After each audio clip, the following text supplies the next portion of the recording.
കേരളത്തിൻ്റെ ചരിത്രത്തിൽ ഇടം നേടിയ വിശ്വാസികളുടെ ഹൃദയഭൂമികയാണ് പ്രസിദ്ധ മരിയൻ തീർത്ഥാടന കേന്ദ്രമായ ചങ്ങനാശ്ശേരി പാറേപ്പള്ളി. പുനർനിർമ്മാണം ഏതാണ്ട് പൂർത്തിയാക്കി 88 ദിവസങ്ങൾക്കുള്ളിൽ ഈ പുതിയ ദേവാലയത്തിൻ്റെ കൂദാശ നടക്കുമെന്നാണ് നമ്മുടെ പ്രതീക്ഷ. ഈ ദേവാലയത്തിൻ്റെ ഘടന, ദൈവശാസ്ത്രപരമായ പ്രത്യേകതകൾ, ഈ ദേവാലയത്തോട് ബന്ധപ്പെട്ട ചരിത്രം തുടങ്ങിയവയാണ് ഇന്ന് ഗുഡ്നസ് TV നിങ്ങളുമായി പങ്കുവയ്ക്കുന്നത്.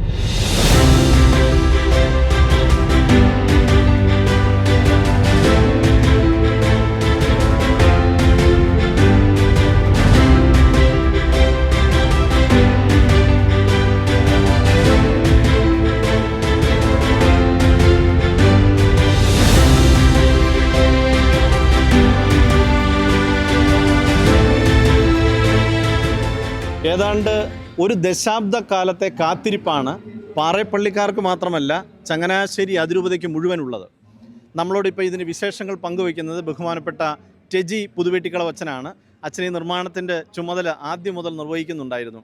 അച്ഛൻ, ഈ നമ്മുടെ പാറേപ്പള്ളിയുടെ പുതിയ ദേവാലയത്തിൻ്റെ പ്രത്യേകതകൾ എന്തൊക്കെയാണ്, ഘടനാപരമായ പ്രത്യേകതകളൊക്കെ? ഈ പാറേപ്പള്ളിക്ക് സഭയുടെ ചരിത്രത്തിൽ വലിയ പ്രാധാന്യമുള്ളത്.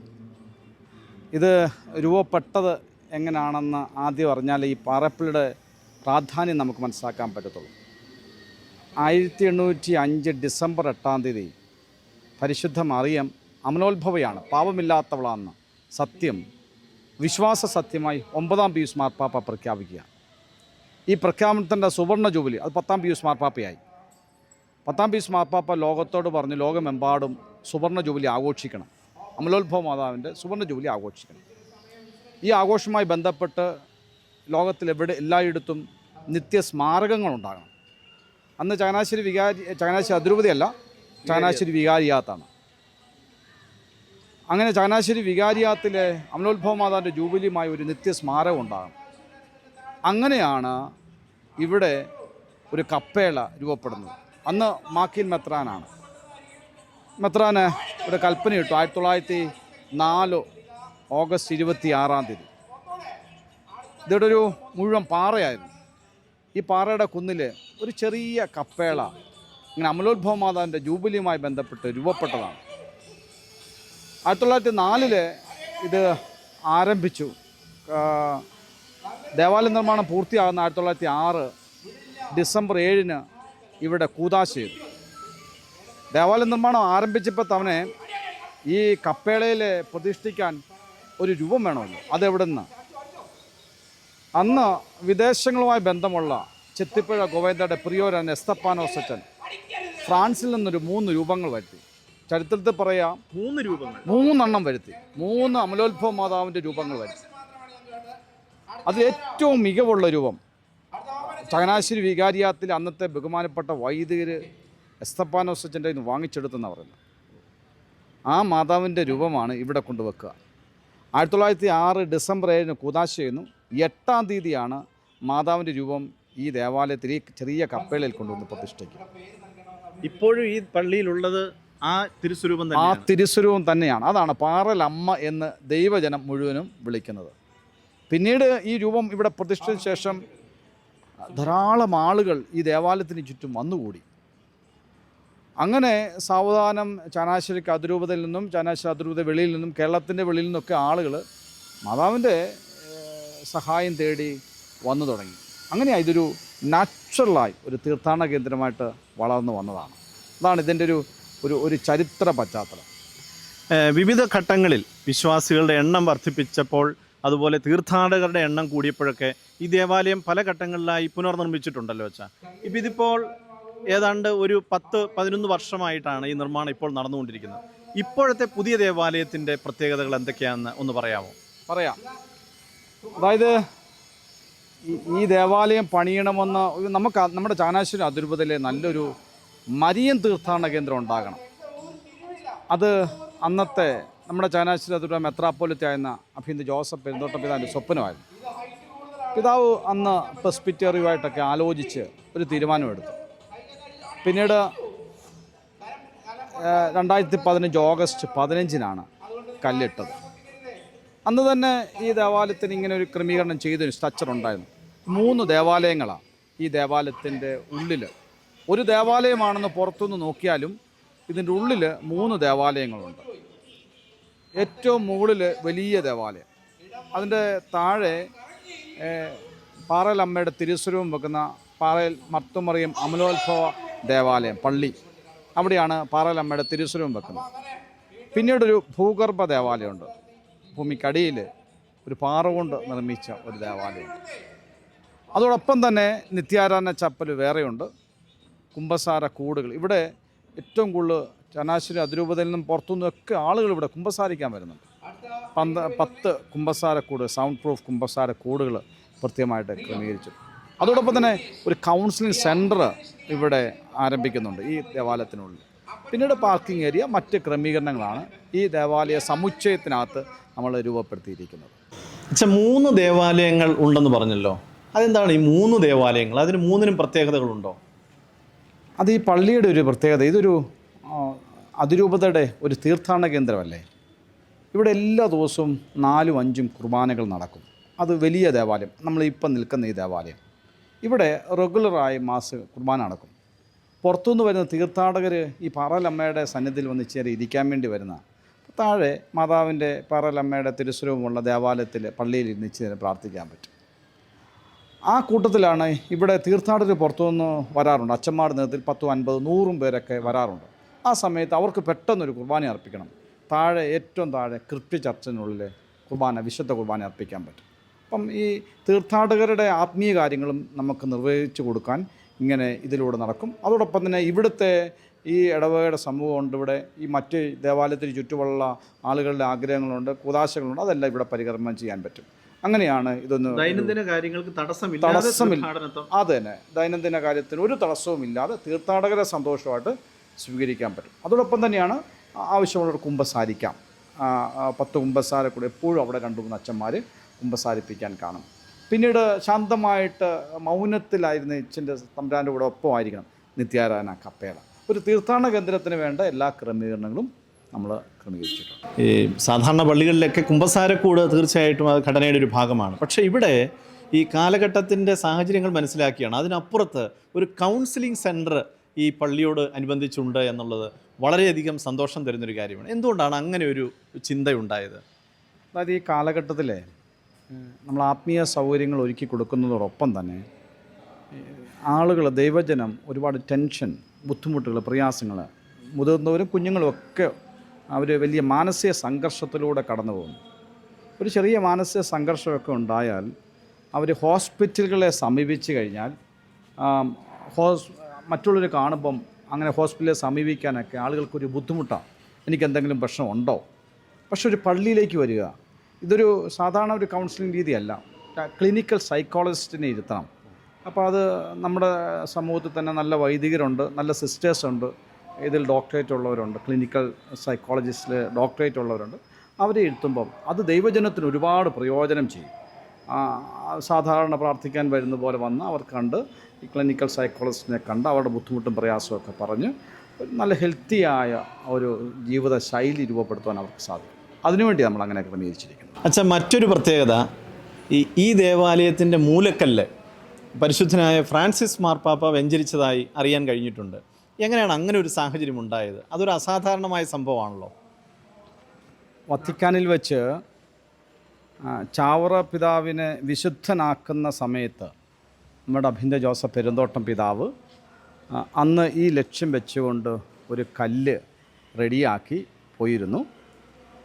ആ വിശുദ്ധനാക്കുന്ന വേളയിൽ വെച്ച് തന്നെയാണ് ഫ്രാൻസിസ് മാർപ്പാപ്പ ഈ കല്ല് റൂഷ്മ ചെയ്ത് കൊടുക്കുക, ആശീർവദിച്ച് കൊടുക്കുക. അത് നമ്മളിവിടെ സൂക്ഷിച്ചിട്ടുണ്ട്. 2014 നവംബർ 23-നാണ് ഡേറ്റ്, ഞാൻ കൃത്യം ഓർക്കുന്നു, അതാന്ന് തോന്നുന്നു. ആ മാർപ്പാപ്പ ആശീർവദിച്ചെന്ന കല്ല് നമ്മൾ സൂക്ഷിച്ച് വെച്ചിരിക്കുന്ന ആൾത്താരയിൽ തന്നെ അത് പ്രതിഷ്ഠിക്കണം. മറ്റുള്ളവർക്ക് പിന്നീട് കാലാകാലങ്ങളിൽ അത് കാണുവാൻ വേണ്ടി അത് സൂക്ഷിച്ച് വെച്ചിട്ടുണ്ട്.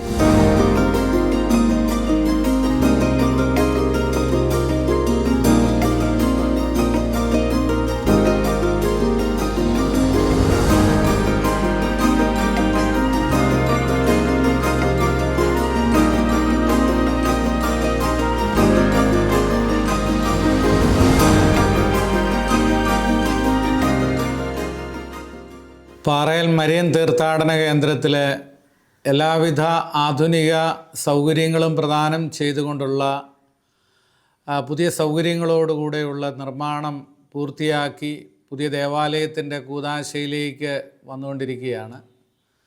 2015 ആരംഭിച്ച പ്രവൃത്തിയാണ്, നിർമ്മാണ പ്രവർത്തനങ്ങളാണ് ഈ 2026 പൂർത്തിയാക്കി വരുന്നത്. 2026 നമ്മളിതിൻ്റെ കൂദാശയ്ക്കായിട്ട് അണയുമ്പം ആരംഭകാലത്തെ പോലെ തന്നെ ഈ രൂപത മുഴുവനുമുള്ള വിശ്വാസികളുടെ നിർലോഭമായ സഹായ സഹകരണങ്ങൾ കൊണ്ടാണ് ഈ നിർമ്മാണം പൂർത്തിയാക്കാനായിട്ട് സാധിക്കുന്നത്. അത് പാറയിൽ മാതാവിൻ്റെ നാമത്തിലുള്ള ഈ ദേവാലയത്തിൻ്റെ ഏക പ്രത്യേകത എന്ന് പറയുന്നത് അത് മാത്രമായിട്ട് എടുത്തു കാണിക്കാവുന്നതാണ്. ചങ്ങനാശ്ശേരിയെ സംബന്ധിച്ച് അതൊരു കേവലം ഒരു കെട്ടിടത്തിൽ മാത്രം ഒതുക്കി നിർത്തേണ്ട ഒരു നിർമ്മാണ പ്രവൃത്തിയല്ല. പിന്നെയോ ക്ലേശമനുഭവിക്കുന്ന, ദുഃഖമനുഭവിക്കുന്ന, പ്രയാസങ്ങൾ നേരിടുന്ന അവസരത്തിൽ നാനാജാതി മതസ്ഥരായിട്ടുള്ള ആളുകൾ അവരുടെ ആശ്രയമായിട്ട് വരുന്നത് പാറമാതാവിൻ്റെ അടുക്കലാണ്. അതുകൊണ്ടാണ് എല്ലാവിധത്തിലുള്ള സൗകര്യങ്ങളോടും കൂടെ ഈ ജനത്തിന് ഏറ്റവും കൂടുതൽ സൗകര്യങ്ങൾ പ്രദാനം ചെയ്യണമെന്നുള്ള ഉദ്ദേശത്തോടുകൂടെ അത് രൂപകൽപ്പന ചെയ്തിരിക്കുന്നത്. ഇതൊരു ദൈവാനുഗ്രഹത്തിൻ്റെ വേളയാണ്. ഈ വേള പാറയം മാതാവിൻ്റെ സന്നിധിയിൽ കടന്നു വരുന്ന അനേകം ആളുകളുടെ സാക്ഷ്യം അവർ പറയുന്ന സാക്ഷ്യത്തോട് ചേർന്ന് പറയുവാനായിട്ടാണ് ഞാൻ ആഗ്രഹിക്കുന്നത്. ഇവിടെ നാനാജാതി മതസ്ഥരായിട്ടുള്ള ആളുകൾ പ്രാർത്ഥനാ നിർഭരായിട്ട് കടന്നു വരുന്ന ഓരോ ദിവസത്തെയും അനുഭവങ്ങൾ നമ്മൾ നേരിട്ട് കണ്ടുകൊണ്ടാണ് ഇരിക്കുന്നത്. അവരുടെ സങ്കടങ്ങൾ അവർ പറയുമ്പോൾ മാതാവ് അവർക്ക് മധ്യസ്ഥയായിട്ട് തീരുന്നു. അതിൻ്റെ ഏറ്റവും വലിയ ദൃഷ്ടാന്തമാണ് പാറമാതാവിൻ്റെ തിരുനാൾ ഡിസംബർ മാസം 8-ാം തീയതി പ്രധാനമായിട്ട് നടക്കുമ്പോൾ കുരിശുമൂട് കവലയിലേക്ക് നടക്കുന്ന പ്രദക്ഷിണം. ആ പ്രദക്ഷിണത്തിൽ അണിചേരുന്ന ഈ പ്രദേശത്തെ ജനങ്ങൾ അവർ വിശ്വാസത്തിൽ മാതാവിനോട് ചേർന്ന് ദൈവത്തോട് പ്രാർത്ഥിക്കുകയാണ്. ചങ്ങനാശ്ശേരി അതിരൂപതയുടെ ഏക മരിയൻ തീർത്ഥാടന കേന്ദ്രമാണ് പാറേപ്പള്ളി.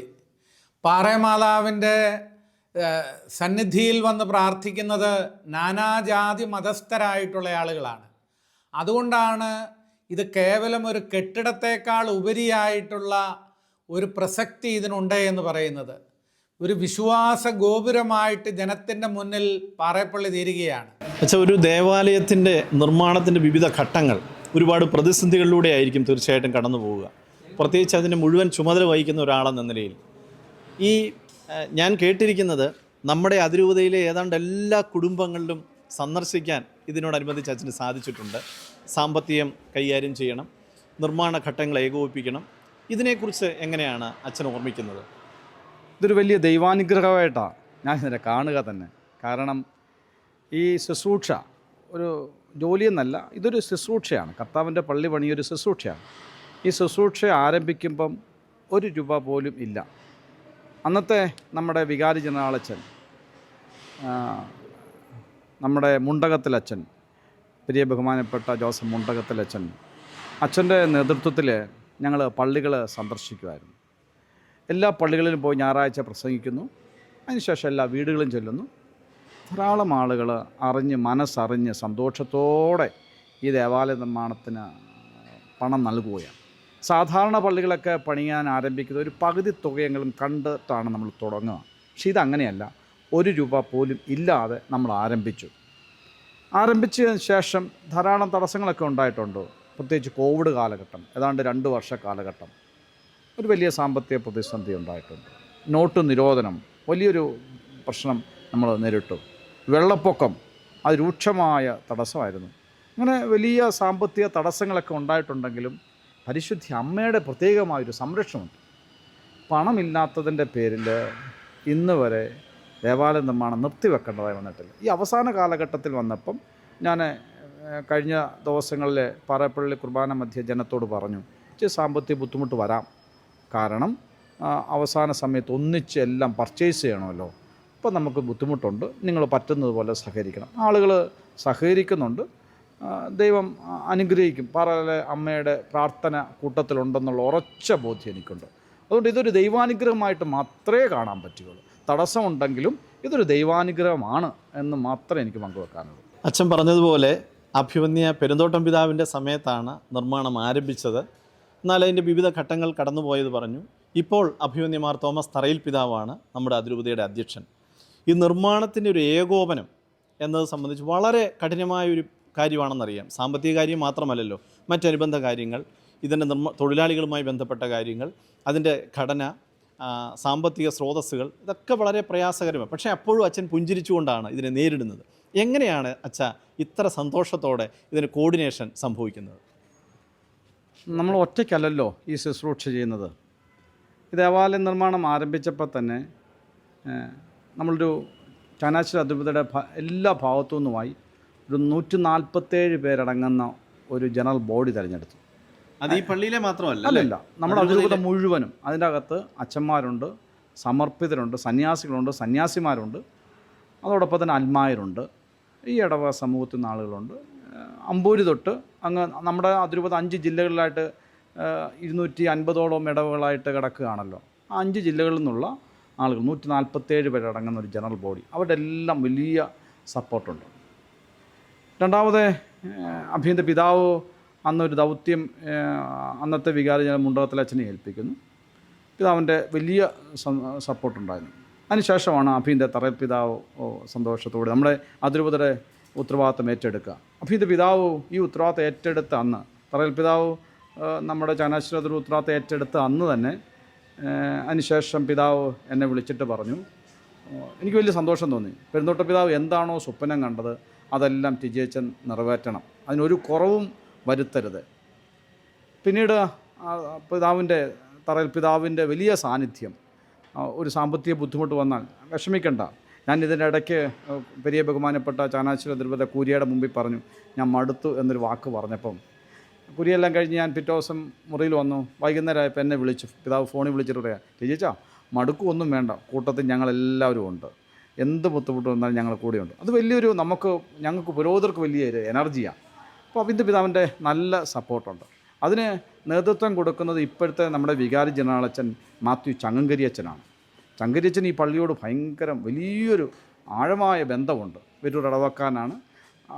അച്ഛൻ്റെ ശുശ്രൂഷയിൽ ഏറ്റവും നല്ല കാലഘട്ടം ഉപയോഗിച്ചത് ഈ പാറയിൽ നടയിൽ തന്നെയാണ്. കോടതിയുടെ ജഡ്ജായിരുന്നല്ലോ. അതുകൊണ്ട് ചങ്കരിയച്ഛനും ഈ ശുശ്രൂഷയുടെ തലപ്പത്തേക്ക് വന്നപ്പം വലിയൊരു ആവേശമായി, ഏറ്റവും ഭംഗിയായിട്ട് തീർക്കണം. അതോടൊപ്പം തന്നെ ജനറൽ ബോഡിയിൽ നമ്മുടെ അച്ഛന്മാരുടെ വലിയ സാന്നിധ്യമുണ്ട്. നമ്മുടെ ഈ ഇടവയുടെ വികാരിച്ചൻ വാരിക്കാട്ടൻ ജോയിൻറ്റ് ജനറൽ കൺവീനർ. അച്ഛനത് ഭംഗിയായിട്ട് അതിനുവേണ്ട എല്ലാ ഗൈഡ് ലൈൻസ് നൽകും. പിന്നീട് എനിക്ക് സഹായിക്കാൻ വന്ന എൻ്റെ അസിസ്റ്റൻ്റ് അച്ഛന്മാർ, ഇപ്പം നിലവിലെ ജിജോ മാറാട്ടുകളത്തിലെ അച്ഛൻ ഏതാണ്ട് 6 വർഷമായി. ഏതിനും വലത്തും ഇടത്തും ഒക്കെ എപ്പോഴും കൂടെയുണ്ട്. അതിന് മുമ്പുള്ള അസിസ്റ്റൻ്റ് അച്ഛന്മാരും ഒക്കെ വളരെ സജീവമായിരുന്നു. പിന്നെ നമ്മുടെ ബഹുമാനപ്പെട്ട കൂരോത്തച്ഛനാണ് ഇതിൻ്റെ ഐക്കൺ മുഴുവനും വരച്ചിരിക്കുന്നത്. അത് ചെറിയ ഉത്തരവാദിത്വമൊന്നുമല്ല, വലിയ ഉത്തരവാദിത്വമാണ്. അച്ഛൻ്റെ വലിയൊരു സാന്നിധ്യം. അച്ഛൻ ഇവിടെ തന്നെയാണല്ലോ താമസിക്കുന്നത്. അച്ഛന് ഒരു വലിയ സപ്പോർട്ടുണ്ട്. അങ്ങനെ പിന്നീട് നമ്മൾ ഫണ്ട് കളക്ഷന് വേണ്ടി പോകുന്ന ഇടവകളിലേക്കല്ലേ എല്ലാ അച്ഛന്മാരും വളരെ പോസിറ്റീവായിട്ട് ഇടപെട്ടത്. നമ്മളെത്ര വളരെ ഭംഗിയായിട്ട് ഇത് അവതരിപ്പിക്കാൻ ഒരു ഇടവ ചെന്നാലും അവിടുത്തെ ഇടവ് വികാരുടെ ഒരു പുഞ്ചിരി മതി ജനത്തിന് മനസ്സിലാവും ഇത് വേണോ വേണ്ടയോ. അപ്പോൾ വികാരിച്ചന്മാരുടെ ഒരു സപ്പോർട്ട് ഭയങ്കരമായിരുന്നു, വലിയ സജീവമാണ്. എല്ലാ അച്ഛന്മാരും പറഞ്ഞു, നമ്മുടെ അതിരൂപതയുടെ ഏക മരിയൻ തീർത്ഥാടനത്തിലാണ്, നിങ്ങൾക്ക് പറ്റുന്നതുപോലെ സഹകരിക്കണം. അതുകൊണ്ട് രൂപതയിലെ എല്ലാ അച്ഛന്മാരുടെ മുഴുവൻ സപ്പോർട്ട്, കൂട്ടത്തിൽ ആ പള്ളികളിലെ കൈക്കാരന്മാർ, പാരിഷ് കൗൺസിൽ അംഗങ്ങൾ, കൂട്ടായ്മ ലീഡേഴ്സ്, അവരെയൊക്കെ ഞാൻ നന്ദിപൂർവ്വം ഓർക്കുക. എൻ്റെ കൂടെ എല്ലാ വീടുകളിലേക്കും നടന്നു വരും. അത്ര എളുപ്പമുള്ള കാര്യമല്ല. അവരെല്ലാം നടന്നു വന്ന് വീടുകൾ സന്ദർശിക്കുന്നു. അങ്ങനെ ദൈവജനത്തിൻ്റെ മുഴുവൻ സഹകരണം. അപ്പോൾ നമ്മൾ ഒറ്റയ്ക്കല്ല ഈ ശുശ്രൂഷ. നമ്മുടെ ചങ്ങനാശ്ശേരി അതിരൂപത ഒന്നിച്ച് ഒരേ മനസ്സോടെ ഏറ്റെടുത്ത ഒരുപക്ഷെ ചരിത്രത്തിലെ ആദ്യത്തെ സംഭവം, ചങ്ങനാശ്ശേരി അതിരൂപതയുടെ ചരിത്രത്തിലെ ആദ്യത്തെ സംഭവം ഈ പാറപ്പള്ളിക്ക്. നമ്മുടേത് അതിരൂപതയിൽ നാം ഒരു കുടുംബം എന്ന് നമ്മുടെ ആപ്തവാക്യമാണ്. അക്ഷരാർത്ഥത്തിൽ ആ വാക്യം ഈ പാറപ്പള്ളിയിലേക്ക് നോക്കിയാൽ നമുക്ക് കാണാൻ പറ്റും. അതിരൂപതയിൽ നാം ഒരു കുടുംബം, ഈ പാറപ്പള്ളിയെ നോക്കിയാൽ നമുക്കത് മനസ്സിലാവും. നമ്മുടെ എല്ലാവരുടെയും കൂടെയുള്ള ഏക മരിയൻ തീർത്ഥാടന കേന്ദ്രം. അതുകൊണ്ട് ഒരിക്കൽ പോലും ഒരു ബേർഡനായിട്ട് ഫീൽ ചെയ്തിട്ടില്ല. നമ്മൾ ഉത്തരവാദിത്തങ്ങൾ ഒറ്റയ്ക്ക് തലയിലെടുത്ത് വെക്കുമ്പോൾ ബേഡനാകുന്നത്. ഡിവൈഡ് ചെയ്ത് പോയാൽ ആ പ്രശ്നങ്ങളൊന്നുമില്ല. ഈ ദേവാലയ നിർമ്മാണത്തിൻ്റെ എന്നെ ഫിനാൻസിൻ്റെ സെക്രട്ടറിയാണ്. ഇതിനെ ചുക്കാൻ പിടിക്കുന്ന ഒരാളാണ്. ചെറിയ ആളല്ല. വളരെ ആക്റ്റീവായിട്ട് എൻ്റെ കൂടെ നിൽക്കും. ഞാൻ മുമ്പേ പറഞ്ഞില്ലേ, ഒത്തിരി അൽമാരുണ്ടെന്ന് പറഞ്ഞില്ലേ, അതിൻ്റെ ഏറ്റവും പ്രമുഖനാണ്.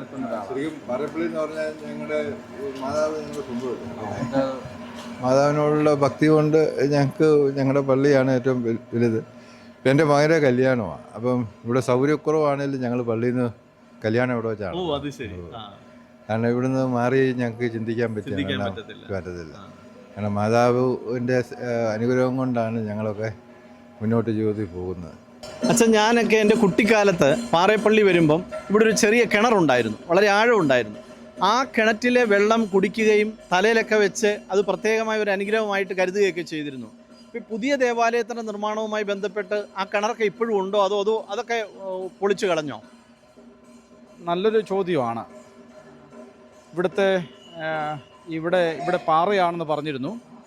ഈ പാറയ്ക്കുള്ളിലാണ് ആ കിണർ. ഒരുപക്ഷെ നമ്മൾ അത്ഭുതം തോന്നും, ഈ പാറയ്ക്കുള്ളിൽ നിന്ന് എവിടുന്നാണ് ഇത്രയും അധികം വെള്ളം വരിക, ജലം വരിക? ധാരാളം ആളുകൾ ഈ കിണറ്റിൽ നിന്ന് വെള്ളം കോരി കുടിക്കും. ഇവിടുത്തെ ഒരു വലിയ നേർച്ച, പാളയം കയറും നേർച്ച. പ്രത്യേകിച്ച് തിരുനാളിന് കൊടിയേറി കഴിയുമ്പം ചങ്ങനാശ്ശേരി അതിരൂപതയുടെ അതിർത്തിക്കുള്ളിൽ നിന്നും കേരളത്തിൻ്റെ വെളിയിൽ ധാരാളം ആളുകൾ ഇവിടെ വന്ന് പാളയം കയറും കൊണ്ട് വന്ന് ഈ കിണറ്റിലെ വെള്ളം കോരും, കുഞ്ഞുങ്ങളെ കുളിപ്പിക്കും, കുറച്ച് കുടിക്കും. അത് ചിലപ്പോൾ ഈ മക്കളില്ലാത്തവർ ഇവിടെ വന്ന് പ്രാർത്ഥിക്കും, അമ്മേ ഞാൻ കുഞ്ഞില്ല, ഞങ്ങൾക്ക് തന്ന് അനുഗ്രഹിക്കണം, കിട്ടിക്കഴിയുമ്പം മക്കളെ ലഭിച്ചു കഴിയുമ്പോൾ ഇവിടെ കൊണ്ടുവന്ന് കുളിപ്പിച്ചോളാം. അതാണ് ഇവിടുത്തെ ഒരു നേർച്ച. അത് ആ കിണറിന് ഒരു കുറവും വരുത്താതെ നമ്മൾ പുതിയ ദേവാലയത്തിൻ്റെ ഫ്രണ്ടിൽ തന്നെ കുറച്ചും കൂടെ മനോഹരമായി അത് ക്രമീകരിച്ചിട്ടുണ്ട്. അതേപോലെ തന്നെ ഒന്നും ചെയ്തിട്ടില്ല, നമ്മൾ ആ കിണർ അതുപോലെ നിലനിർത്തിയിട്ടുണ്ട്. അത് പാറയ്ക്കുള്ളിലാണ്. ഇപ്പോഴാണ് ആളുകൾക്കെല്ലാം കുറച്ചും കൂടെ കാണാൻ പറ്റുന്നത്, ഇത് പക്ക പാറയ്ക്കകത്താണല്ലോ എന്ന് മനസ്സിലാക്കാൻ പറ്റുന്നത് ഇപ്പോഴാണ്. കുറച്ചുകൂടെ എനിക്ക് തോന്നുന്നത് ഇതാണ് നമ്മുടെ കിണർ. ഇപ്പം ദേവാലയത്തിൻ്റെ ഫ്രണ്ടിൽ നിന്ന് നോക്കിയാലും നമുക്ക് കാണാൻ പറ്റും. പക്ഷേ ഫ്രണ്ടിൽ നിന്ന് വെള്ളം എടുക്കത്തില്ല, താഴെ ചെന്നിട്ടാണ് അത് കോഴി എടുക്കാൻ പറ്റുക നമുക്കങ്ങനെ. പക്ഷേ ഫ്രണ്ടിൽ നിന്ന് നമുക്ക് ആ കിണർ കാണാൻ പറ്റും. ഇതാണ് ക്രമീകരിച്ചിരിക്കുന്നത്. ഹലോ ചേട്ടാ, എന്നാ ഉണ്ട് വിശേഷം? എന്റെ പേരെന്നാ? ജോർജ് കുട്ടി. എവിടെ വീട്? വീട് കുത്രപ്പള്ളിയാണ്. എന്നെ പാറേപ്പള്ളിയിൽ ഇടയ്ക്ക് ഇങ്ങനെ വരാറുണ്ട്? ഇവിടെ ഞാൻ എൻ്റെ ഓർമ്മ തൊട്ടേ വരാറുണ്ട്. എൻ്റെ കുഞ്ഞുനാൾ എൻ്റെ അമ്മ എന്നെ എടുത്തുകൊണ്ട് വരുമായിരുന്നു ഇവിടെ. അമ്മയും അച്ചായനും ഒക്കെ എടുത്തുകൊണ്ട് വരികയും പിന്നെ ഇവിടെ ഞങ്ങളെ എല്ലാവരെയും, ഞങ്ങൾ 9 മക്കളാണ്. പാറേപ്പള്ളിയായിട്ട് ബന്ധപ്പെട്ട് എന്തെങ്കിലും ഈ കുട്ടിക്കാലത്തെ ഒരു ഓർമ്മയുണ്ടോ? തീർച്ചയായിട്ടും ഉണ്ട്. അതായത് ഞങ്ങൾക്ക് കൊച്ചരി അസുഖം എല്ലാം വരുമ്പോൾ ഈ അമ്മയെ എടുത്തുകൊണ്ട് വരികയും ഇവിടെ വന്ന് ഈ കിണറ്റിൽ നിന്ന് വെള്ളം കോരി തല കഴുകി പാളയം കൊടുക്കും. പിന്നെ ഉണ്ട ഉണ്ടാക്കി, പിന്നെ അരി ഉണ്ടാക്കിയിട്ട് ഞങ്ങൾക്ക് എത്ര എണ്ണം 21 നേർച്ച നീണ്ടി അവിടുന്ന് ഓരോ വീടുകളിൽ നേർച്ച ചെയ്ത് എടുത്തിട്ട് അതെല്ലാം കൂടെ എടുത്ത് വെച്ചിട്ട് ഒരു ചില്ലറ പൈസ, അന്നത്തൊക്കെ 10 പൈസ, പിന്നെ 5 പൈസയൊക്കെ ആയിരുന്നു. ആ സമയത്തൊക്കെ എടുത്ത് കൊണ്ട് ഇവിടെ പാറേപ്പള്ളി ഞങ്ങൾക്ക് ഒരു കുഴപ്പമില്ല, തമ്പുരാൻ്റെ മാതാവിൻ്റെ അനുഗ്രഹം കൊണ്ട്. ഞാൻ മസ്കറ്റ് ഒമാനി എന്ന് പറഞ്ഞാൽ ഞങ്ങളെല്ലാവരും അവിടെയാണ് വർക്ക് ചെയ്യുന്നത്. ഞങ്ങളിൽ ഇവിടുത്തെ സിറ്റിസൺ തന്നെ അവിടെയാണ് വർക്ക് ചെയ്യുന്നത്. ഞാൻ ഇവിടെ ജനിച്ചാണ് വളർന്നത് മസ്കറ്റിൽ തന്നെയാണ്. പാറേപ്പള്ളിയിൽ ഇടയ്ക്കിടയ്ക്ക് ലീവിന് വരുമ്പോൾ വരാറുണ്ടോ? വരാറുണ്ട്. ഞാൻ ഇവിടെ SB കോളേജിലാണ് ഞാൻ MBA ചെയ്തത്. അപ്പോൾ എല്ലാ പ്രാവശ്യം എക്സാമിന് പോകുമ്പോഴാണെങ്കിലും ഞാൻ ഇവിടെ നേർച്ചയിട്ടിട്ടാണ് പോകുന്നത്. നല്ലൊരു ദൈവാനുഗ്രഹം ഉള്ളൊരു, മനസ്സിന് നല്ല വിശ്വാസമുള്ള, ദൈവാനുഗ്രഹം നല്ല ഉള്ള ഒരു പള്ളിയും വിശ്വാസം തന്നെ എനിക്കുള്ളത്. സ്ഥാനത്താണ്. പക്ഷേ ഞാൻ ജോലി ചെയ്യുന്നത് മസ്കറ്റിലാണ്. ഞാൻ എപ്പോൾ വന്നാലും ഏതൊരു പ്രതിസന്ധി വന്നാലും ഞാൻ ഉടനെ പാറേമാതാവേ എന്നാണ് വിളിക്കുന്നത്. എൻ്റെ കയ്യിൽ എൻ്റെ ഫ്രണ്ട്സൊക്കെ എപ്പോഴും പറയും, പാറേമാതാവിനെ നീ വിളിക്കടി എന്നെപ്പോഴും പറയും. ഞാൻ എപ്പോൾ വന്നാലും ഇവിടെ ലീവിന് വന്ന് മാതാവിനെ കണ്ടു നേർച്ചയിട്ടു ഇവിടെ വന്ന് കുമ്പസാരിച്ച് പോയി കഴിയുമ്പോൾ എനിക്കൊരു നല്ലൊരു മനസ്സിനൊരു അനുഭൂതിയാണ് ഉണ്ടാകാറുള്ളത്. ആയതിനാൽ എപ്പോഴും ഞാൻ ഇവിടെ വരാറുണ്ട്.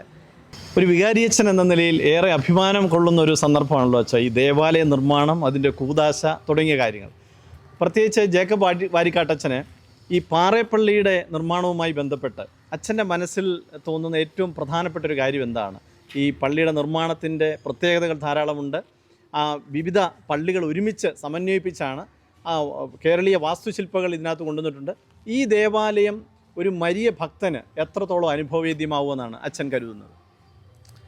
തീർച്ചയായിട്ടും പരിശുദ്ധ അമ്മയുടെ പരിശുദ്ധിയുടെ പരിമളം അതിൻ്റെ ഏറ്റവും ശ്രേഷ്ഠമായ അനുഭവത്തിൽ നുകരുവാൻ ഒതുക്കുന്ന വിധത്തിൽ ദൈവം അമ്മയിലൂടെ ഇവിടെ അനുഗ്രഹങ്ങൾ ചൊരിയുന്നുണ്ട് എന്നതൊരു യാഥാർത്ഥ്യമാണ്. അതിന് അനേകായിരങ്ങൾ തങ്ങളുടെ ജീവിതം കൊണ്ട് ജീവിതാനുഭവങ്ങൾ കൊണ്ട് സാക്ഷ്യം വഹിക്കുന്നുണ്ട്. ഈ ഒരു തീർത്ഥാടന കേന്ദ്രത്തിൻ്റെ പ്രാരംഭ നാൾ മുതൽ നാൾ വരെയുള്ള ചരിത്രത്തെ നമ്മൾ അപഗ്രഥിക്കുമ്പോൾ മരിയഭക്തിയിൽ വളർന്നു വരുവാനായിട്ടും ഈ ദേവാലയവും തീർത്ഥാടന കേന്ദ്രവും ഏറെ സഹായകമായി തീർന്നിട്ടുണ്ട് എന്ന് പ്രധാനപ്പെട്ട വിഷയമാണ്. പല സന്ദർഭങ്ങളിൽ ഒട്ടേറെ മരിയൻ പ്രബോധനങ്ങൾ പങ്കുവയ്ക്കുവാനായിട്ട് ഉള്ള വേദിയായി ഇത് തീരുന്നുണ്ട് എന്ന് പ്രധാനപ്പെട്ട വിഷയമാണ്. പിന്നെ സഭയുടെ പാരമ്പര്യത്തിനനുസരിച്ചുള്ള മരിയഭക്തിയാണ് നമ്മൾ പരമാവധി പരിപോഷിപ്പിക്കുവാനായിട്ട് ശ്രദ്ധിക്കുക. തീർച്ചയായിട്ടും സാർവത്രിക സഭയിലെ ഉള്ള വിവിധങ്ങളായിട്ടുള്ള ശുശ്രൂഷകളെ നമ്മൾ സ്വീകരിക്കുമ്പോഴും പൗരസ്ത്യ സഭകളുടെ കാഴ്ചപ്പാട് കൊണ്ടുകൊണ്ട് തന്നെയാണ് കൂടുതലായിട്ട് നമ്മൾ ഈ ഒരു മരിയഭക്തിയെ പരിപോഷിപ്പിക്കുവാനായിട്ട് ശ്രദ്ധിക്കുക. തുടർന്നും ഇവിടെ മരിയൻ പഠന കേന്ദ്രവും മരിയ ഭക്തിയെ കൂടുതൽ പരിപോഷിപ്പിക്കാൻ ഉതകുന്ന പഠനങ്ങളുടെ വിശാലമായ ശേഖരവും മ്യൂസിയം പോലെയെല്ലാം സംവിധാനം ചെയ്യുവാനായിട്ടുള്ള ആശയങ്ങളുണ്ട്. അതിലേക്കൊക്കെ താമസിയാതെ കുദാശയ്ക്ക് ശേഷം പ്രവേശിക്കുവാൻ സാധിക്കും എന്നാണ് പ്രത്യാശിക്കുന്നത്. അച്ഛാ, ഒരു കാര്യം പ്രത്യേകിച്ച് അച്ഛൻ സൂചിപ്പിക്കുകയുണ്ടായി, ഈ പൗരസ്ത്യ സുറിയാനി സഭയുടെ വിശ്വാസ പാരമ്പര്യങ്ങൾക്കനുസരിച്ചുള്ളൊരു മരിയ ഭക്തിയാണ് പ്രോത്സാഹിപ്പിക്കുന്നത്. അതിനെന്തൊക്കെ ഘടകങ്ങളാണ് ഈ ദേവാലയത്തിൽ പ്രത്യേകമായി ഉൾപ്പെടുത്തിയിട്ടുള്ളതെന്നൊന്ന് പങ്കുവയ്ക്കാമോ? ദേവാലയത്തിൽ പ്രത്യേകമായിട്ട് അതിൻ്റെ ഘടനാപരമായ മേഖലകളിൽ ഉൾപ്പെടുത്തിയിരിക്കുന്നു പറഞ്ഞാൽ അതിൻ്റെ ആവിഷ്കാരത്തിൽ പൗരസ്ത്യ സഭയുടെ ഭാഗം തന്നെ എന്ന് പറയാവുന്ന, അല്ലെങ്കിൽ നമ്മുടെ ദേശത്തിൻ്റെ സംസ്കാരം ഉൾക്കൊണ്ടുവന്നതിൻ്റെയാണ് അതിൻ്റെ ഘടനയിൽ ഒട്ടുമിക്ക ഭാഗങ്ങൾ നമ്മൾ ക്രമീകരിച്ചിരിക്കുക. ചിത്രീകരണങ്ങൾ, ഐക്കൺസും അതുപോലെയുള്ള മേഖലകളെല്ലാം തന്നെ നമ്മൾ പരമാവധി സ്വീകരിക്കാനായിട്ട് നമ്മൾ ശ്രദ്ധിച്ചിട്ടുണ്ട്. പിന്നെ നമ്മൾ ബുധനാഴ്ചയെ നമ്മുടെ ലിറ്ററേച്ചറിക്കൽ പാരമ്പര്യത്തെ വിശകലനം ചെയ്യുമ്പോൾ ബുധനാഴ്ച നമ്മൾ മരിയഭക്തിയുടെ പ്രത്യേക ദിവസമായിട്ടെടുത്ത് അതിപ്പോഴുമാണെങ്കിലും എല്ലാ ബുധനാഴ്ചകളും പരിശുദ്ധ കുർബാനയോടൊപ്പം തന്നെ മധ്യസ്ഥ പ്രാർത്ഥനകൾ ചൊല്ലുവാനായിട്ടും ജപമാല സമർപ്പിക്കാനും ഒക്കെയുള്ള പ്രത്യേകമായിട്ടുള്ള ആ ഒരു ക്രമീകരണം നമ്മൾ കൃത്യമായിട്ട് നമ്മൾ ചെയ്യുന്നുണ്ട്. പൗരസ്ത്യ സഭകൾ കൂടുതൽ താല്പര്യത്തോടെ സ്വീകരിക്കുന്ന, പ്രത്യേകിച്ച് നമ്മുടെ സഭ 8 നോമ്പിൻ്റെ ആചരണം, 15 നോമ്പ്, അങ്ങനെയുള്ള കാര്യങ്ങളും വളരെ താല്പര്യപൂർവ്വം നമ്മൾ നിർവഹിക്കുവാനായിട്ട് നമ്മൾ ശ്രദ്ധിക്കുന്നുണ്ട്. പിന്നെ മാതാവിൻ്റെ ഒട്ടുമിക്ക തിരുനാളുകൾ നമ്മൾ അനുസ്മരിച്ച് ചെറിയ രീതിയിലാണെങ്കിലും ഒക്കെ ആഘോഷിച്ച് തന്നെയാണ് നമ്മൾ കടന്നു പോവുക.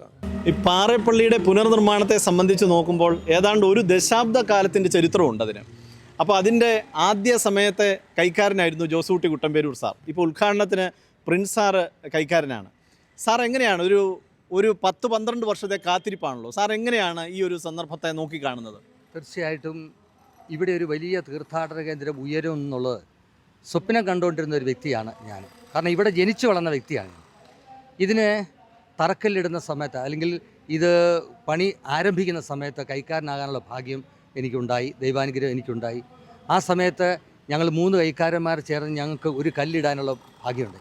അന്ന് മുതൽ ഇന്ന് വരെ, ഈ നിമിഷം വരെ ഞാൻ പ്രാർത്ഥിക്കുകയാണ് എത്രയും പെട്ടെന്ന് ഈ പള്ളി പണി പൂർത്തിയാകണം എന്നുള്ളത്. ഈ 21-ാം തീയതി എന്നുള്ള ദിവസം ഞങ്ങളെ സംബന്ധിച്ചോളം വലിയ ഒരു ആകാംക്ഷയും ദൈവാനുഗ്രഹവും പെയ്തിറങ്ങുന്ന ദിവസമായിട്ട് ഞങ്ങളിങ്ങനെ കാത്ത് ഇരിക്കുകയാണ്. ശരിക്കും പറഞ്ഞാൽ ഈ ഇടവകയിലുള്ളവരും ഈ ഇടവകയിൽ നിന്ന് വിദേശ രാജ്യങ്ങളിൽ പോയിരിക്കുന്നവർ പോലും ടിക്കറ്റ് ബുക്ക് ചെയ്തിരിക്കുക ഇങ്ങോട്ട് വരാൻ വേണ്ടി. അത്രമാത്രം ആഹ്ലാദമാണ് ഇതിൻ്റെ ഈ കൂദാശയുടെ സമയത്ത് നമുക്കുണ്ടാകുന്ന അനുഭവം. ശരിക്കും പറഞ്ഞു കഴിഞ്ഞാൽ ഈ പാറേപ്പള്ളി ചങ്ങനാശ്ശേരി അതിരൂപതയുടെ ഒരു തീർത്ഥാടന കേന്ദ്രം ആണെങ്കിൽ പോലും ഇത് ലോകത്തിലെ എല്ലാ മാതൃഭക്തർക്കും ഇതൊരു വലിയ വിശ്വാസ കേന്ദ്രമായി മാറും എന്നുള്ള യാതൊരു സംശയമില്ല. സാറേ, ഉദ്ഘാടനത്തിൻ്റെ കൗണ്ട് ഡൗൺ ആരംഭിച്ചു കഴിഞ്ഞല്ലോ, സാറാണ് ഇപ്പോൾ കൈക്കാരൻ, എന്താണ് പങ്കുവയ്ക്കാനുള്ളത്? ഒത്തിരിയേറെ സന്തോഷം എൻ്റെ മനസ്സിൽ നിറഞ്ഞു നിൽക്കുകയാണ്. കാരണം ഇത് പാറേപ്പള്ളി എന്ന് പറയുന്നത് ചങ്ങനാശ്ശേരിയുടെ മാത്രമല്ല, ഈ പ്രദേശത്തിൻ്റെ മുഴുവൻ ഒരു ആഘോഷത്തിൻ്റെ ഒരു ദിവസമാണ്. കാരണം അമ്മ എന്ന് പറയുമ്പോൾ നമ്മുടെ എല്ലാം വികാരമാണ്. പാറയിൽ അമ്മ എന്ന് പറയുമ്പോൾ വിളിച്ചാൽ വിളി കേൾക്കുന്ന, ഉത്തരമരുളുന്ന, അപേക്ഷിച്ചാൽ അപേക്ഷിക്കാത്ത അമ്മ ഇവിടെയുണ്ട്. അതിൻ്റെ സാക്ഷ്യമാണ് ഈ മനോഹരമായ ദേവാലയം. കാരണം ഈ ദേവാലയത്തിൻ്റെ നിർമ്മിതിക്ക് എല്ലാ തരത്തിൽ നിന്നുള്ള സാമ്പത്തികവും അല്ലാതെയും ഉള്ള പിന്തുണ, പ്രാർത്ഥന എല്ലാം നമുക്കൊത്തിരി കിട്ടിയിട്ടുണ്ട്. ഇതിൻ്റെ എല്ലാം ഒരു സാക്ഷാത്കാരമാണ് നവംബർ 21-ാം തീയതി നടക്കാൻ പോകുന്നത്. അച്ഛൻ, മറ്റൊരു പ്രത്യേകത ഇവിടെ കണ്ടത്, ഈ ദേവാലയത്തിൻ്റെ ചുറ്റുമായി പല സ്ഥലങ്ങളിലും ഇതുപോലെ വിവിധ രഹസ്യങ്ങളെ സൂചിപ്പിക്കുന്ന ഒരു ജപമാല സ്തൂപം പോലെ കാണുകയുണ്ടായി. എന്തുകൊണ്ടാണ് അത് പ്രത്യേകമായി ഇവിടെ നിർമ്മിച്ചിരിക്കുന്നത്? അതിൻ്റെ പ്രത്യേകതകൾ എന്തൊക്കെയാണ്? ഇത് മാതാവിൻ്റെ ദേവാലയമാണല്ലോ. ഇവിടെ ധാരാളം ആളുകൾ വന്ന് ജപമാല ചൊല്ലും. അത് ഇവിടുത്തെ ഏറ്റവും വലിയ പ്രത്യേകതയാണ്. അപ്പോൾ ഈ ആളുകൾ വ്യക്തിപരമായിട്ട് ഈ ദേവാലയം ചുറ്റി ജപമാല ചെല്ലാനുള്ള ക്രമീകരണമാണ്. 4 രഹസ്യവും ഇവിടെ പ്രകാശിപ്പിച്ചിട്ടുണ്ട്. ഇപ്പം ഓരോ ദിവസത്തെ അനുസരിച്ച് നമ്മൾ ഇവിടുത്തെ കത്തി നിൽക്കും. രാത്രിയിൽ അപ്പം വ്യക്തികൾ ഒറ്റയ്ക്ക് വന്ന് ഇത് ജപമാലയെല്ലാം, അല്ലെങ്കിൽ അപ്പനും അമ്മയും മക്കളും കുടുംബം ഒന്നിച്ച്, ചിലപ്പോൾ ഒരു സമൂഹം ഒന്നിച്ച് വന്ന് അവർക്ക് ഇഷ്ടമുള്ള സമയത്ത് ഇവിടെ വന്ന് ജപമാല ചെല്ലുവാനുള്ള ജപമാല വഴിയായിട്ട് ഇതിനെ ക്രമീകരിച്ചിരിക്കുകയാണ്. അങ്ങനെയാണത് നമ്മൾ കൃത്യമായി പ്ലാൻ ചെയ്തിരിക്കുന്നത്. സണിജായ, ഞാൻ മുമ്പേ പറഞ്ഞില്ലേ ഈ തീർത്ഥാടന കേന്ദ്രത്തിൽ ഒരു നിത്യാരാധന ചാപ്പലുണ്ടെന്ന് പറഞ്ഞില്ലേ, അതാണ് ഈ നിത്യാരാധന ചാപ്പല്, കപ്പേള എന്ന് പറയുന്നത്. അതോടൊപ്പം തന്നെ ഈ ഈ കപ്പേളയ്ക്ക് അടുത്ത് തന്നെ മറ്റ് ക്രമീകരണങ്ങളുണ്ടെന്ന് പറഞ്ഞില്ലേ. അനുരഞ്ജന കൂദാശയ്ക്ക് വേണ്ടിയുള്ള സ്ഥലം, കുമ്പസാര വേദി, ഒരു 10 കുമ്പസാര വേദികളുണ്ട്. അതൊരു സൗണ്ട് പ്രൂഫ് കുമ്പസാര വേദിയാണ്. വളരെ മനോഹരമായിട്ട് നമുക്ക് തീർക്കാൻ പറ്റിയിട്ടുണ്ടത്. സാറേ, നമ്മൾ മുമ്പ് നേരത്തെ സംസാരിച്ചതുപോലെ ഇവിടെയാണ്, ഈ ദേവാലയത്തിലാണ് പാറേലമ്മയുടെ തിരുസ്വരൂപം വെക്കുന്നത്. ഇവിടെ ആയിരിക്കാം ഒരുപക്ഷെ ഏറ്റവും കൂടുതൽ ദൈവജനം വരാൻ പോകുന്നത്, ശാന്തമായിട്ട് വന്നിരുന്ന് പ്രാർത്ഥിക്കാൻ വേണ്ടി. ഇവിടെ ആയിരിക്കും കൂടുതൽ പുറത്തുനിന്നുള്ളവരും ഇവിടെ ഉള്ളവരും. പുറത്തുനിന്നുള്ളവർ മാത്രമല്ല, ഈ ഇവിടുത്തെ ദൈവജനത്തിന് പാറേലമ്മ എന്ന് പറഞ്ഞാൽ അത് നാനാജാതി മതസ്ഥർ, ക്രിസ്ത്യാനികൾ മാത്രമല്ല, എല്ലാ മതസ്ഥരും ഇവിടെ വരും, മാതാവിൻ്റെ അടുത്ത് വരും. അതൊരു അവിടെ രക്തത്തിൽ അലിഞ്ഞു ചേർന്നിരിക്കുന്ന ഒരു വികാരമാണ് ഈ പാറേലമ്മ മാതാവ് എന്ന് പറയുന്നത്. ആ അമ്മയുടെ തിരുസ്വരൂപം വെക്കുന്ന ദേവാലയം. അച്ഛാ, സാധാരണഗതിയിൽ വിവിധ പള്ളികൾ പണിയുമ്പോഴും ഗ്രോട്ടോകൾ കണ്ടിട്ടുണ്ട്. പക്ഷേ ഗുഹ ആദ്യമായിട്ടാണ് ഒരു ദേവാലയത്തോടനുബന്ധിച്ച് കാണാനിടയായിട്ടുള്ളത്. എന്തുകൊണ്ടാണ് പാറേപ്പള്ളിയിൽ ഇങ്ങനൊരു ഗുഹയുണ്ടാക്കിയെന്ന് പറയാമോ? ഒരു പക്ഷേ ഇത് വലിയൊരു മനുഷ്യർക്ക് ആകർഷണീയമായി തീരുന്ന ഒരു വലിയ ദേവാലയം. ഏറ്റവും കൂടുതൽ ദൈവജനം ചിലപ്പോൾ ഇങ്ങോട്ട് ഒഴുകിയെന്നിരിക്കാം ഇത് കാണാൻ വേണ്ടി തന്നെ. ഇത് പാറപ്പള്ളിയല്ലേ, അപ്പോൾ നമ്മൾ പാറ കൊണ്ട് തന്നെ ഒരു ദേവാലയം, ആർട്ടിഫിഷ്യൽ പാറ കൊണ്ട് തന്നെ ഒരു ദേവാലയം പണിയുക കേരള സഭയുടെ ചരിത്രത്തിൽ തന്നെ ആദ്യത്തേതായിരിക്കും ഈ ഒരു കൺസെപ്റ്റ് തന്നെ. അപ്പം ഈ ദേവാലയത്തിൻ്റെ മറ്റു പ്രത്യേകത, തീർത്ഥാടകർ എപ്പോൾ വന്നാലും അവർ നേരത്തെ ഒന്ന് അറിയിച്ചിട്ട് വരുവാണെങ്കിൽ അവർക്ക് ഇവിടെ വന്ന് ശാന്തമായിട്ട് വിശുദ്ധ കുർബാന അർപ്പിക്കാനുള്ള ക്രമീകരണം നമുക്ക് ചെയ്തു കൊടുക്കാൻ പറ്റും. ഇതിപ്പോൾ പണിതുകൊണ്ടിരിക്കുന്നുള്ളൂ, തീർന്നിട്ടില്ല, അതെങ്ങനെ ഇരിക്കുന്നത്. അതുകൊണ്ടാണ് നമ്മളിപ്പോൾ അകത്തോട്ട് ക്യാമറ കൊണ്ടുപോകാത്തത്. അത് തീരുമ്പോൾ നമുക്ക് നന്നായിട്ട് വാച്ച് ചെയ്യാം. അച്ഛാ, അവിടെ ടോയ്ലറ്റ് ബ്ലോക്ക് എന്ന് എഴുതി വെച്ചിട്ടുണ്ട്. പക്ഷേ ഇത് കണ്ടിട്ട് പള്ളിയോട് ചേർന്നുള്ളതായിരിക്കും, അത് ടോയ്ലറ്റ് ബ്ലോക്കായിട്ട് തോന്നുന്നില്ല. ഇതും ഇതിനോടനുബന്ധിച്ചുള്ളതാണ്. തീർച്ചയായിട്ടും നമ്മുടെ തീർത്ഥാടകരൊക്കെ ഇന്ത്യക്ക് വെളിയിൽ നിന്നൊക്കെ ഒത്തിരി പേര് വരുന്നുണ്ടല്ലോ. ഇപ്പം നമ്മുടെയൊക്കെ വീടുകളിൽ ചെന്നാൽ ഏറ്റവും നല്ല വീടിനുള്ളിൽ തന്നെയല്ലേ ടോയ്ലറ്റ്, എല്ലാം നല്ല ക്രമീകരണമല്ലേ. അതൊക്കെ നമ്മുടെ പള്ളികളിലും ഉണ്ടാകണം. ആ ഒരു കാഴ്ചപ്പാടനുസരിച്ചാണ് ഇവിടെ നമ്മൾ വലിയൊരു ടോയ്ലറ്റ് ബ്ലോക്ക്, 3 നിലയാണ്. അതുകൊണ്ട് 36 ടോയ്ലറ്റുകൾ അതിൻ്റെ അകത്തുണ്ട്. സ്ത്രീകൾക്കും പുരുഷന്മാർക്കും സെപ്പറേറ്റ്. അതോടൊപ്പം തന്നെ ഈ പുറത്ത് യാചകരെ, ജോലിക്കാരെ, അവർക്കും നമ്മൾ ടോയ്ലറ്റ് ക്രമീകരിച്ചിട്ടുണ്ട്. അത് ഏറ്റവും താഴത്തെ നില അവർക്ക് വേണ്ടിയാണ്.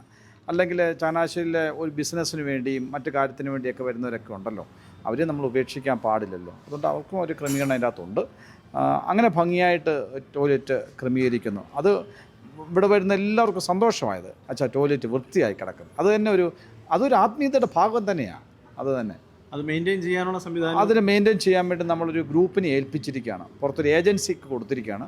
അവരെല്ലാ ദിവസവും രാവിലെ 5 മണി തൊട്ട് വൈകുന്നേരം 10 മണി വരെ 2 ഷിഫ്റ്റായിട്ട് ആളുകളെ ക്രമീകരിക്കും. അത് നന്നായിട്ട് പോകും. അച്ഛാ, ഇനിയും അച്ഛൻ എന്തെങ്കിലും പ്രത്യേകിച്ച് ഓർക്കാനുണ്ടോ? പ്രത്യേകിച്ച് നിർമ്മാണത്തിൻ്റെ അവസാന ഘട്ടത്തിലാണല്ലോ. ഞാനിവിടെ വന്നിട്ടേ 12ാമത്തെ വർഷത്തിലേക്ക് പ്രവേശിച്ചിരിക്കുകയാണ്. എൻ്റെ ഉള്ളു തുറന്ന് ഞാനൊരു കാര്യം പങ്കുവെക്കട്ടെ. ഇവിടെ ഈ പാറേലമ്മയുടെ മണമുള്ള സ്ഥലമാണ്. നമ്മളിവിടെ നിന്ന് സംസാരിക്കുന്നത് പോലും ഈ പരിശുദ്ധ അമ്മ മാതാവ്, അമലോത്ഭവ മാതാവ് കേൾക്കുമെന്നാണ് എൻ്റെ വിശ്വാസം. അത്രയധികം എനിക്ക് മാതാവിനോട് അടുപ്പമാണ്. മാതാവ് ഇങ്ങനെ കൈയൊക്കെ വിരിച്ച് പിടിച്ച് നിൽക്കുന്ന അമ്മയാണ് ഇവിടുത്തെ അമലോത്ഭവ മാതാവ്. ഇങ്ങനെ അനുഗ്രഹം തരാൻ വേണ്ടി മാത്രം, സ്വർഗത്തിൽ നിന്ന് അനുഗ്രഹം വാങ്ങിച്ചു തരാൻ വേണ്ടി നിൽക്കുന്നൊരമ്മ. ഞാനാണല്ലോ ഈ രൂപതയുടെ എല്ലാ വീടുകളിലും പോയത്. അവിടെ ഓരോരുത്തരുടെ ഭവനങ്ങൾ ചെല്ലുമ്പം ഓരോരുത്തരും അനുഭവങ്ങൾ പങ്കുവെക്കും. അമ്മയുടെ സാന്നിധ്യം കൊണ്ട് കിട്ടിയ അനുഗ്രഹങ്ങൾ പങ്കുവെക്കും. അതാണ് എനിക്ക് ഒന്നാമതായിട്ട്. രണ്ടാമതായിട്ട്, ഈ ദേവാലയ നിർമ്മാണം 1 രൂപ പോലും ഇല്ലാതെ തുടങ്ങിയതല്ലേ. 1 രൂപ തൊട്ട് നമുക്ക് സങ്കല്പിക്കാൻ പറ്റുന്നതിനധികം തുക നൽകിയവരുണ്ട്. വലിയ തുകകൾ, പ്രത്യേകിച്ച് എൻ്റെ പ്രവാസികളൊക്കെ നൽകിയവരുണ്ട്. അവരൊക്കെ ഞാൻ ഒരിക്കലും എനിക്ക് മറക്കാൻ പറ്റത്തില്ല. അതൊരു വിളിയാണ്, ദൈവമാണ്. നമ്മൾ തിരഞ്ഞെടുത്തല്ല, കർത്താവ് അവരെ തിരഞ്ഞെടുക്കുന്നത്. ഈ പള്ളിപണിയുടെ തിരഞ്ഞെടുപ്പ് എന്ന് പറയുന്നത് ദൈവത്തിൻ്റെയാണ്. ദാവീദ് ആഗ്രഹിക്കുന്നു, സോളമനാണ് പണിയുന്നത്. ദൈവം തിരഞ്ഞെടുക്കുക ചെയ്യുന്നത്. അതുപോലെ അവരെ തിരഞ്ഞെടുത്തതാണ്. ആ തിരഞ്ഞെടുപ്പിനെ അവർ സന്തോഷപൂർവ്വം സ്വീകരിച്ചു. അതുകൊണ്ട് വലിയ തുക നൽകിയവരും ഉണ്ട്. ചെറിയ തുക കമ്പാരിസൺ പറ്റത്തില്ല. ചെറുതാണെങ്കിലും വലുതാണെങ്കിലും ഈശോയാണ് അവരെ തിരഞ്ഞെടുത്തിരിക്കുന്നത്. അവരുടെ മനസ്സാണ്. അവരുടെ മനസ്സാണ്. അവരെയൊക്കെ ഈശോ ഒത്തിരി അനുഗ്രഹിക്കട്ടെ എന്നുള്ളൊരു ഒറ്റ പ്രാർത്ഥനയുള്ളൂ. അതാണ് എനിക്ക് പങ്കുവെക്കാൻ. അച്ഛാ, അവസാനമായിട്ട് നമ്മുടെ നിർമ്മാണ അവസാന ഘട്ടത്തിലാണല്ലോ, അപ്പോൾ തീർച്ചയായിട്ടും ഈ ദേവാലയത്തിൻ്റെ കൂദാശയുമായി ബന്ധപ്പെട്ട കാര്യങ്ങൾ എന്തൊക്കെയാണ്? 88 ദിവസങ്ങൾക്ക് ശേഷം എന്തായിരിക്കും സംഭവിക്കുന്നത്? ഒരു ദിവസത്തെ പ്രോഗ്രാമാണോ അതോ വിവിധ ദിവസങ്ങളിൽ പ്രോഗ്രാമാണോ? അതുമായി ബന്ധപ്പെട്ട ആഘോഷങ്ങൾ എന്തൊക്കെയാണ്? വിശിഷ്ടാതിഥികൾ എന്തൊക്കെയാണ്? നീണ്ടു നിൽക്കുന്ന ഒരാഘോഷമാണ് ഇവിടെ ക്രമീകരിച്ചിരിക്കുന്നത്. ആഘോഷത്തെക്കാളും ഉപരി ഒരു പ്രാർത്ഥനയാണ് എന്ന് ക്രമീകരിച്ചിരിക്കുന്നത്. അഭിൻ്റെ തോമസ് തറയിൽ പിതാവിൻ്റെ നേതൃത്വത്തിൽ ഒരു വലിയ ടീം വർക്ക് തന്നെ രൂപപ്പെടുത്തിയിട്ടുണ്ട്. അഭിൻ്റെ പിതാവാണ് എൻ്റെ പേറ്റനായിട്ട് വെച്ചിരിക്കുന്നത്. കോ പേറ്റർമാർ വികാരി ജനറൽ അച്ഛന്മാരാണ്. എത്തക്കാട്ടച്ഛനുണ്ട്, നമ്മുടെ മറ്റ് 2 അച്ഛന്മാർ, തെക്കേക്കര സോണിയച്ഛനുണ്ട്, കന്യാകുണ്ടിലച്ഛനുണ്ട്. ചങ്കരിയച്ഛനാണ് അതിൻ്റെ ജനറൽ കൺവീനർ. ജോയിൻറ്റ് കൺവീനർമാരായിട്ട് കറേക്കുളം തോമാച്ചനച്ഛനുണ്ട്, ഷൈജു പാറക്കിലച്ഛനുണ്ട്.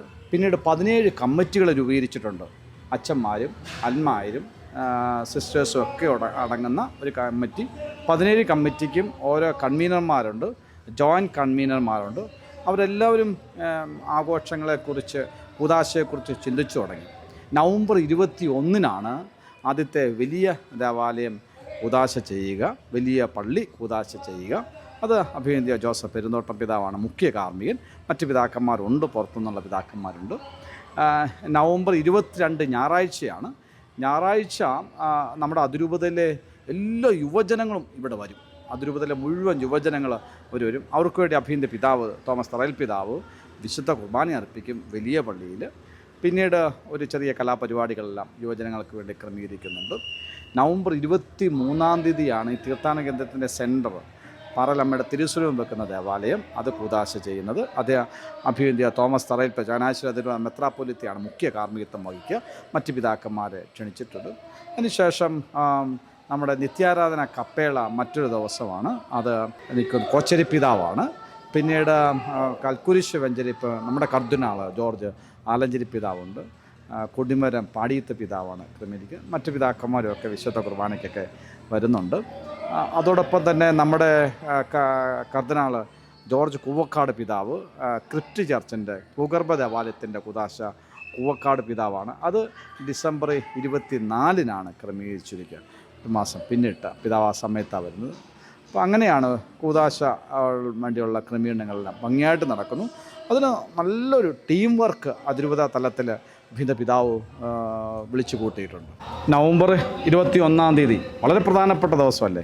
ആ കൂദാശയിലേക്ക് നിങ്ങളെല്ലാവരെയും ലോകമെമ്പാടുമുള്ള മരിയൻ ഭക്തരെ, ദൈവജനത്തെ ഇങ്ങോട്ട് സ്വാഗതം ചെയ്യുന്നു. അതോടൊപ്പം തന്നെ ഗുഡ് ന്യൂസ് പ്രേക്ഷകരെ ഇന്ന് നന്ദിപൂർവ്വം ഓർക്കുന്നു. പരിശുദ്ധ അമ്മയുടെ പ്രാർത്ഥന നിങ്ങൾക്ക് എല്ലാവർക്കും ഉണ്ടാകട്ടെ. അതോടൊപ്പം തന്നെ ഈ പ്രോഗ്രാം കണ്ടക്ട് ചെയ്ത സണ്ണിച്ചായനും സാറിനുമൊക്കെ ഒരു ബിഗ് സലോട്ട്. അവർ നല്ല ഒരു കാര്യമാണല്ലോ ചെയ്യുന്നത്. നമ്മൾ ചെയ്യുന്നത് മറ്റുള്ളവരെ അറിയിക്കണമല്ലോ, അപ്പോഴാണ് ദൈവജനം ഇവിടെ എത്തുക. എല്ലാവർക്കും അന്നത്തേക്ക് ഈ കേരളത്തിൻ്റെ വെളിയിലും ഇന്ത്യക്ക് വെളിയിലുള്ള എല്ലാവരെയും നവംബർ 21-ാം തീയതി തൊട്ട് ആരംഭിക്കുന്ന കൂദാശയിലേക്ക് സ്വാഗതം ചെയ്തുകൊണ്ട് നിർത്തുന്നു. പാറയിൽ മരിയൻ തീർത്ഥാടന കേന്ദ്രം ലോകപ്രസിദ്ധമായ തീർത്ഥാടന കേന്ദ്രമാണ്. ഈ കേന്ദ്രത്തിൻ്റെ വിശേഷങ്ങൾ, ഈ ദേവാലയത്തിൻ്റെ പുനർനിർമ്മാണവുമായി ബന്ധപ്പെട്ട പ്രത്യേകതകൾ, സവിശേഷതകൾ, ദേവാലയ ഘടന, സമാപന പ്രാർത്ഥനാ ദിനങ്ങൾ, വെഞ്ചരിപ്പ് തുടങ്ങിയ മുഴുവൻ കാര്യങ്ങളെയും ഇന്ന് ഗുഡ്നസ് ടി-വിക്ക് വേണ്ടി നിങ്ങളുടെ മുമ്പിൽ എത്തിച്ചത് ഇതിൻ്റെ പ്രോഗ്രാം ഡയറക്ടർ സണ്ണി പാത്തിക്കൽ സാറാണ്.